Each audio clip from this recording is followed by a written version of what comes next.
یہ واقعہ 2017 کا ہے۔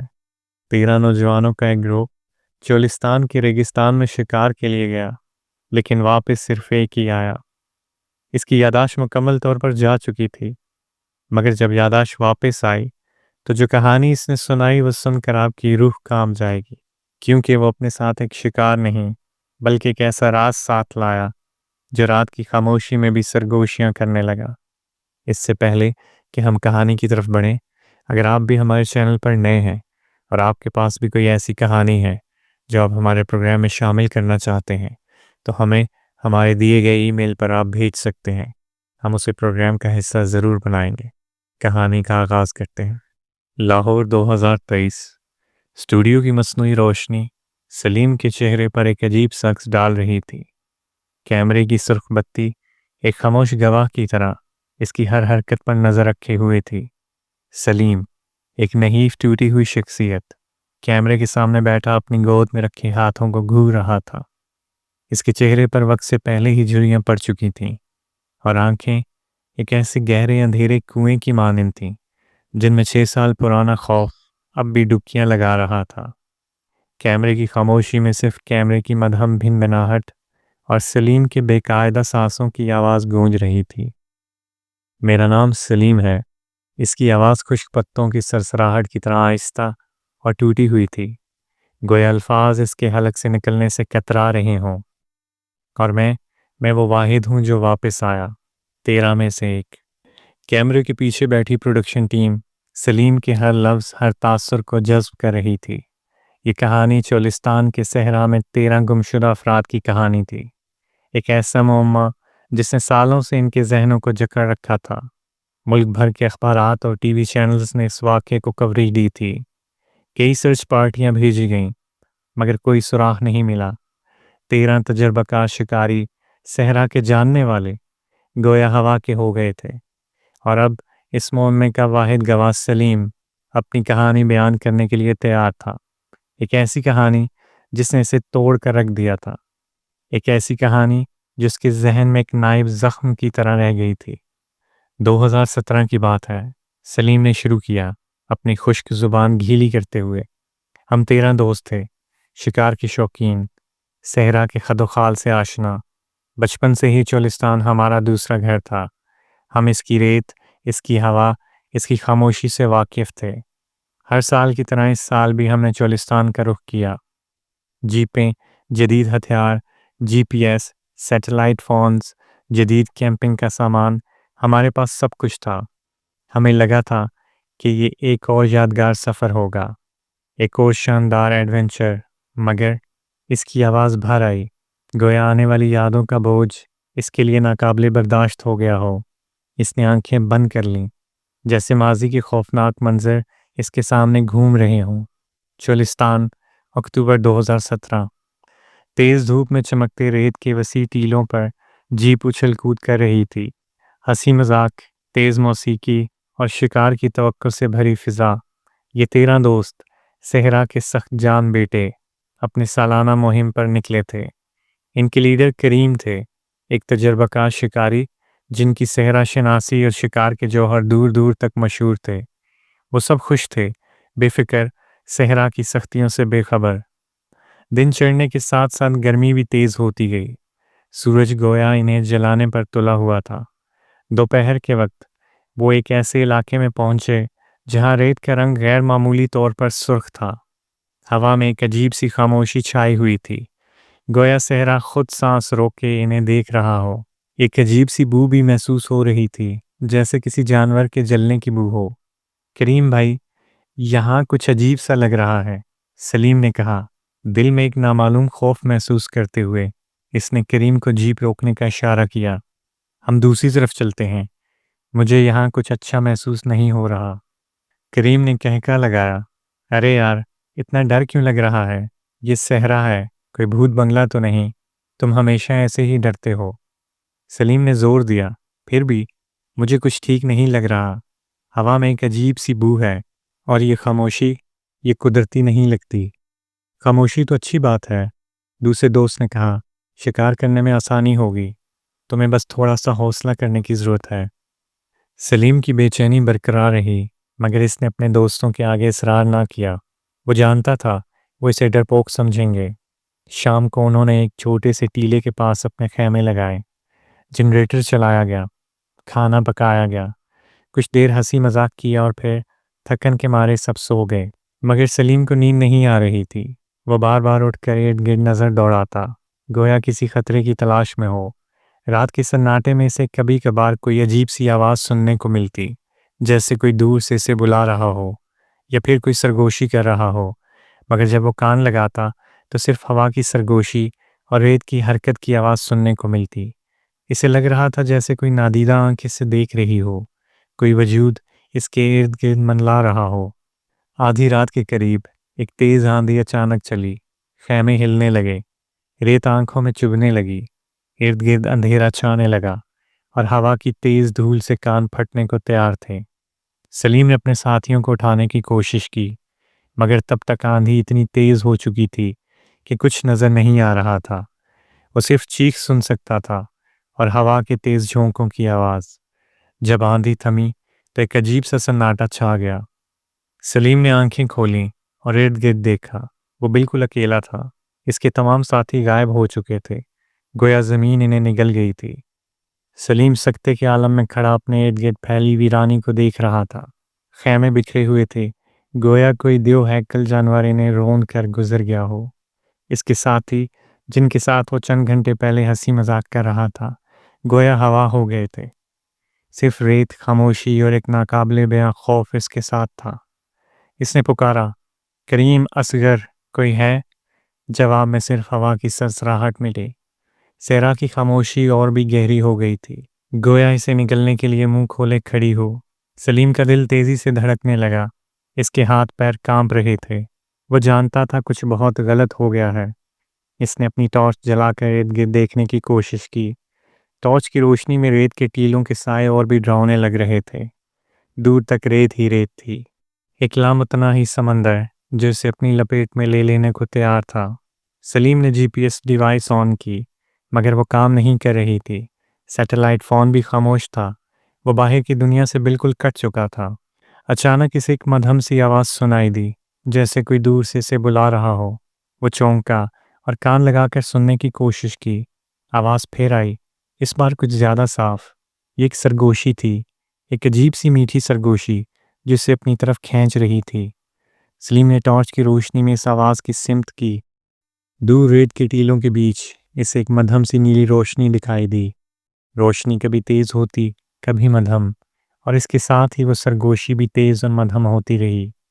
سلیم کا دل خوف سے دھڑکنے لگا، مگر اس کے پاؤں بے اختیار اس روشنی کی طرف بڑھنے لگے۔ جیسے جیسے وہ روشنی کے قریب پہنچتا گیا، روشنی تیز ہوتی گئی۔ اب وہ صاف طور پر سن سکتا تھا کہ کوئی نغمہ ہے، ایک عجیب سا دلکش نغمہ جو اس کے دماغ میں اتر رہا تھا۔ اسے لگ رہا تھا جیسے کوئی اسے ہپنوٹائز کر رہا ہو، اسے اپنے قابو میں کر رہا ہو۔ روشنی کے قریب پہنچ کر سلیم نے دیکھا کہ ایک گہرے کھڈے سے آ رہی ہے۔ کھڈے کے کنارے پر عجیب و غریب نقوش بنے ہوئے تھے، جنہیں دیکھ کر سلیم کے رونگٹے کھڑے ہو گئے۔ یہ کوئی قدیم زبان کی تحریر تھی جسے وہ نہیں پہچان سکا۔ کھڈے کے اندر سے نیلی روشنی اور نغمہ اب بہت تیز ہو چکے تھے۔ سلیم نے کھڈے میں جھانکنے کی کوشش کی، مگر کچھ نظر نہیں آیا، صرف ایک گہرا اندھیرا گڑھا جس کے اندر سے نیلی روشنی اور وہ پراسرار نغمہ آ رہا تھا۔ وہ کھڈے کے کنارے پر بیٹھ گیا اور سر پکڑ کر سوچنے لگا کہ یہ کیا کرے۔ وہ اکیلا تھا، گھبراہٹ اس کے اندر گھر کرنے لگی تھی اور اسے سمجھ نہیں آ رہا تھا یہ سب کیا ہو رہا ہے۔ اسی لمحے اس نے محسوس کیا کہ کوئی اس کے پیچھے کھڑا ہے۔ وہ تیزی سے مڑا اور ٹارچ کی روشنی پیچھے ڈالی۔ وہاں کھڈے کی دوسری طرف اس کے ساتھی کھڑے تھے۔ ان کی آنکھیں بھی نیلی روشنی سے چمک رہی تھیں۔ ان کے چہرے بے حس تھے، گویا ان پر کسی نے قابو پا لیا ہو۔ وہ خاموشی سے سلیم کو دیکھ رہے تھے اور ان کے چہروں پر ایک عجیب سی مسکراہٹ تھی، ایک ایسی مسکراہٹ جو سلیم کے لیے کسی بھی خوفناک منظر سے زیادہ ڈراؤنی تھی۔ سلیم اپنے ساتھیوں کو دیکھ کے سکتے میں آ گیا۔ ان کی آنکھوں میں ایک غیر فطری چمک تھی اور چہرے بے حس اور خوفناک تھے۔ وہ جانتا تھا کہ یہ اس کے دوست نہیں ہیں، کم از کم وہ دوست نہیں جنہیں وہ جانتا تھا۔ ان پر کسی چیز کا قبضہ ہو چکا تھا، کسی ایسی چیز کا جس کا وہ تصور بھی نہیں کر سکتا تھا۔ وہ خاموشی سے کھڈے کے کنارے پر کھڑے سلیم کو دیکھتے رہے۔ ان کی خاموشی ہی سلیم کے لیے سب سے زیادہ ڈراؤنی تھی۔ وہ چیخنا چاہتا تھا، بھاگنا چاہتا تھا، مگر خوف نے اسے جکڑ رکھا تھا۔ اس کے پاؤں زمین سے جکڑے ہوئے تھے، گویا کوئی نادیدہ قوت اسے وہیں روکے ہوئے ہے۔ پھر آہستہ آہستہ وہ آگے بڑھنے لگے۔ ان کے قدموں کی آواز نہیں آ رہی تھی، گویا وہ ہوا میں تیر رہے ہوں۔ سلیم نے پیچھے ہٹنے کی کوشش کی، مگر اس کے پیچھے کھڈے کا گہرا دہانہ تھا۔ وہ پھنس چکا تھا۔ وہ قریب آتے گئے اور سلیم ان کے چہروں کو صاف دیکھ سکتا تھا۔ ان کی آنکھیں اب بھی نیلی روشنی سے چمک رہی تھیں، مگر ان میں اب ایک عجیب سی بے رحمی بھی تھی۔ ان کے ہونٹوں پر وہی خوفناک مسکراہٹ تھی۔ جب وہ بالکل قریب آ گئے تو کریم جو ان کا لیڈر تھا آگے بڑھا اور سلیم کے بازو پر ہاتھ رکھا۔ اس کا ہاتھ برف کی طرح ٹھنڈا تھا۔ سلیم بھائی، کریم نے کہا۔ اس کی آواز ایک سرد سرگوشی کی طرح تھی۔ تم بھی ہمارے ساتھ آ رہے ہو؟ سلیم نے جھٹک کر اپنا ہاتھ چھڑانے کی کوشش کی، مگر کریم کی پکڑ مضبوط تھی۔ دوسرے بھی آگے بڑھے اور سلیم کو گھیرے میں لے لیا۔ تم لوگ کیا کر رہے ہو؟ سلیم نے کہا۔ اس کی آواز خوف سے کانپ رہی تھی۔ مجھے چھوڑ دو، مگر انہوں نے اس کی ایک نہ سنی۔ انہوں نے اسے زبردستی پکڑ لیا اور کھڈے کی طرف کھینچنے لگے۔ سلیم نے مزاحمت کی، مگر وہ زیادہ دیر تک مقابلہ نہ کر سکا۔ وہ کمزور پڑ گیا اور ان کے سامنے گھٹنے ٹیک دیے۔ انہوں نے اسے کھڈے کے کنارے پر لا کر کھڑا کیا۔ نیچے گہرے اندھیرے میں نیلی روشنی اور بھی تیز ہو گئی تھی اور نغمہ اور بھی بلند۔ سلیم نے نیچے دیکھا تو اس کے ہوش اڑ گئے۔ کھڈے کے اندر ایک سیڑھی تھی جو اندھیرے میں اتر رہی تھی۔ سیڑھی کے ساتھ ساتھ دیواروں پر وہی عجیب و غریب نقوش بنے ہوئے تھے، اور سب سے نیچے نیلی روشنی کے مرکز میں ایک عجیب سی شکل نظر آ رہی تھی۔ یہ ایک بڑا سا سیاہ سایہ تھا جس کی کوئی واضح شکل نہیں تھی۔ یہ گویا ایک زندہ وجود تھا جو سانس لے رہا تھا، پھیل رہا تھا۔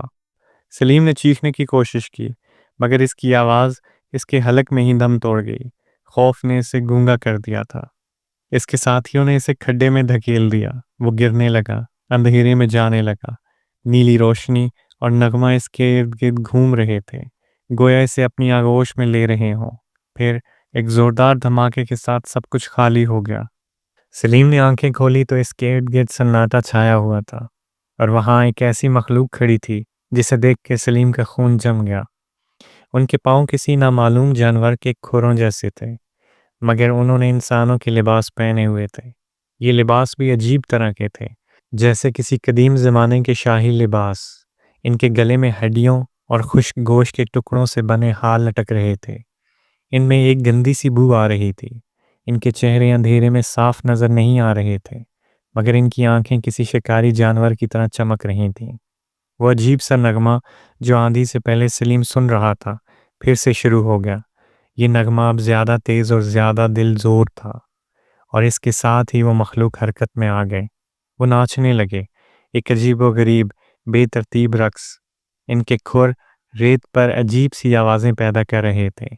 ان کے ہاتھ ہوا میں لہرا رہے تھے اور ان کے چہرے خوشی سے مسکرا رہے تھے، حالانکہ سلیم ان کی مسکراہٹ صاف نہیں دیکھ سکتا تھا۔ سب سے عجیب بات یہ تھی کہ ان کے رقص کے ساتھ کوئی آواز نہیں تھی۔ وہ گویا خاموشی سے چیخ رہے تھے، خاموشی سے جشن منا رہے تھے۔ پھر وہ سلیم کی طرف مڑے۔ ان کی آنکھیں سلیم پر گڑ گئیں اور ایک عجیب سا خوف سلیم کے دل میں اتر گیا۔ اسے لگا جیسے وہ اسے اپنی آنکھوں سے کھا جائیں گے۔ اسی لمحے اس نے ان مخلوقات کے بیچ اپنے دوستوں کو دیکھا۔ وہ بھی ان کے ساتھ ناچ رہے تھے۔ ان کے چہرے بھی اسی طرح بے حس اور مسکراتے ہوئے تھے۔ انہوں نے سلیم کو دیکھا اور اس کی طرف ہاتھ بڑھائے۔ سلیم، انہوں نے کہا، مگر ان کی آواز ان کے منہ سے نہیں نکلی۔ یہ آواز سلیم کے دماغ میں گونج رہی تھی، جیسے کوئی اس کے خیالات میں گھس گیا ہو۔ تم بھی ہمارے ساتھ ناچو، ناچو سلیم، ناچو۔ سلیم نے پیچھے ہٹنے کی کوشش کی، مگر اس کے پاؤں زمین سے جڑ گئے تھے۔ خوف نے اسے مفلوج کر دیا تھا۔ وہ مخلوق قریب آتے گئے اور سلیم کے ارد گرد ایک حلقہ بنا لیا۔ وہ ناچتے رہے اور سلیم کو بھی اپنے ساتھ ناچنے پر مجبور کرتے رہے۔ سلیم کا دم گھٹنے لگا۔ اسے لگا جیسے وہ پاگل ہو جائے گا۔ وہ چیخنا چاہتا تھا، مگر کوئی آواز نہیں نکل رہی تھی۔ وہ بھاگنا چاہتا تھا، مگر اس کے پاؤں نہیں ہل رہے تھے۔ وہ بس کھڑا رہا اور ان خوفناک مخلوقات کا رقص دیکھتا رہا۔ اسے لگ رہا تھا جیسے وہ وقت رک گیا ہو، جیسے یہ صورتحال کبھی ختم نہ ہوگی۔ پھر اچانک سب کچھ اندھیرا ہو گیا۔ لاہور 2023۔ جب میری آنکھ کھلی تو میں ایک کھلے میدان میں لیٹا ہوا تھا۔ سلیم نے کہا۔ اس کی آواز اب بھی خوف سے کانپ رہی تھی۔ مجھے کچھ بھی یاد نہیں تھا۔ میں اپنا نام، اپنا ماضی، سب کچھ بھول چکا تھا۔ دور ایک گاؤں کی روشنیاں نظر آ رہی تھیں۔ میں وہاں گیا اور گاؤں والوں نے میری مدد کی۔ آپ کو کب یاد آیا کہ آپ کون ہیں اور آپ کے ساتھ کیا ہوا تھا؟ پروڈیوسر نے پوچھا۔ کچھ ہفتوں بعد، سلیم نے جواب دیا، مگر وہ یاد ایک برے خواب کی طرح واپس آئی۔ وہ خواب مجھے آج تک نہیں چھوڑ رہا۔ سلیم نے اپنا چہرہ ہاتھوں میں چھپا لیا۔ اس کی آنکھوں سے آنسو بہہ رہے تھے۔ اسے اب بھی وہ خوفناک مخلوق نظر آ رہی تھی اور وہ عجیب سا نغمہ سنائی دے رہا تھا اور اس کے دوستوں کی آوازیں اس کے دماغ میں گونج رہی تھیں۔ کیمرے کی سرخ بتی بجھ گئی۔ اسٹوڈیو میں گہرا سناٹا چھا گیا، مگر سلیم کے لیے وہ خوفناک رات اب بھی جاری تھی اور شاید ہمیشہ کے لیے جاری رہے گی۔ کبھی کبھی رات کے سناٹے میں وہ اب بھی اس عجیب سے نغمے کو سنتا ہے اور اسے لگتا ہے جیسے کوئی اسے بلا رہا ہو، اسے واپس بلا رہا ہو، اس اندھیرے میں، اس خوفناک رقص میں۔ آپ کو یہ کہانی کیسی لگی؟ کمنٹس میں اپنی رائے کا اظہار ضرور کیجیے گا۔ اگر آپ کے پاس بھی کوئی ایسی کہانی ہے جو آپ ہمارے پروگرام میں شامل کرنا چاہتے ہیں تو ہمیں ہمارے دیے گئے ای میل پر آپ اپنی کہانی بھیج سکتے ہیں۔ ہم اسے اپنے پروگرام میں ضرور شامل کریں گے۔ ویڈیو کو لائک کر کے چینل کو سبسکرائب کر دیجیے گا۔ اس سے ہماری حوصلہ افزائی ہوگی اور ہم آپ کے لیے ایسی اور کہانیاں لاتے رہیں گے۔ اپنا بہت سا خیال رکھیے گا۔ اگلی ویڈیو تک کے لیے اللہ حافظ۔